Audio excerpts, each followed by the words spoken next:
Chào mọi người, hôm nay mình sẽ giới thiệu về quá trình mình tạo ra model góc bếp nhỏ đáng yêu như này. Các bạn có thể dùng để in 3D, làm đồ chơi lắp ráp nội thất nhà cửa hoặc là làm video vui như mình đang làm. Vẫn có một vài lỗi nhỏ do bây giờ mình edit video thì mình mới thấy, nên là mong các bạn thông cảm. Đừng quên like và subscribe nếu thích video này nhé. Cảm ơn mọi người rất nhiều. Mình bắt đầu thêm các khối cơ bản. Đa phần là dùng cube để tạo hình các dạng hộp, cylinder để tạo hình các chai lọ,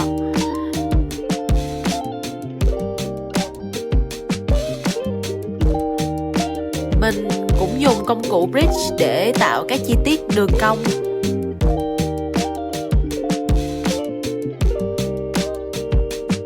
Riêng cửa sổ thì mình dùng Boolean modifier. Mình có dùng thêm bevel để bo tròn các cạnh của object. Ngay ban đầu, mình đã tách riêng các đồ vật theo nhóm trái, phải, đối diện. Như vậy thì sẽ dễ tương tác sau này hơn. Đối với rèm cửa, mình thêm blend, thêm loop cut và chỉnh sole tới lui để tạo nếp gấp. Cuối cùng là thêm lattice để chỉnh sửa hình dáng của rèm. Đoạn này chỉ cần lúc làm chi tiết các đồ vật thôi, chứ thật ra cũng dễ lắm. Nhưng nếu mọi người muốn một video full quá trình làm chi tiết từng bước thì hãy comment bên dưới để mình lên video chi tiết ha.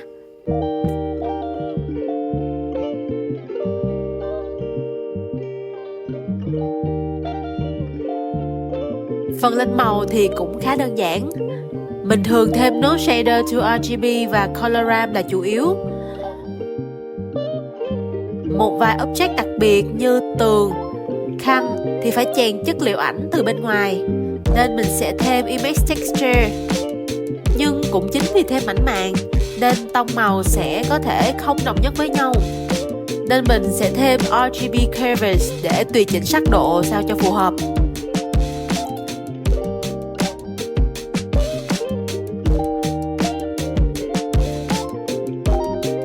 Với các chai có hình vẽ thì mình cũng dùng image texture, chỉnh các thông số về không hết.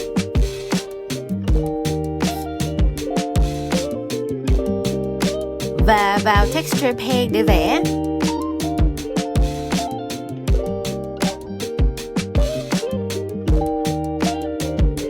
Mình cũng dùng cách này khi vẽ mây, lá cây ở phía cửa sổ. Lọ thủy tinh thì mình sẽ thêm transparent, chuyển thành blended mode, thêm nốt glossy BSDF để tạo bóng trên kính. Tiếp theo là setup đèn. Mình thường dùng sân để ánh sáng trông tự nhiên hơn, nhưng lần này mình có dùng thêm đèn area để mô phỏng đèn phòng và ánh sáng mặt trời qua cửa sổ. Các bạn cứ chỉnh theo cảm nhận. Bản thân mình thấy mình setup đèn chưa đẹp lắm, nhưng cũng coi như tạm được đi. Tiếp tục thêm layout để trông 2D hơn. Và cuối cùng là set timeline cho vài đối tượng. Bắt đầu với quạt thông gió. Mình nhập cú pháp thăng frame xẹt 30 để cánh quạt quay đều vô tận. Các bạn có thể tăng giảm tốc độ tùy thích.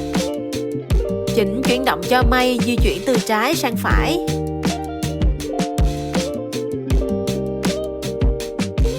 Chỉnh nền background từ sáng thành chiều bằng cách thêm keyframe vào World Shader. Chỉnh ánh sáng cửa sổ từ nhẹ rồi mạnh dần về chiều trong mục data của đèn. Và chúng ta đã có kết quả như này. Mình sẽ cố gắng đăng video chi tiết các phần quan trọng như lên màu, setup đèn, camera, layout và timeline trong một vài video sau.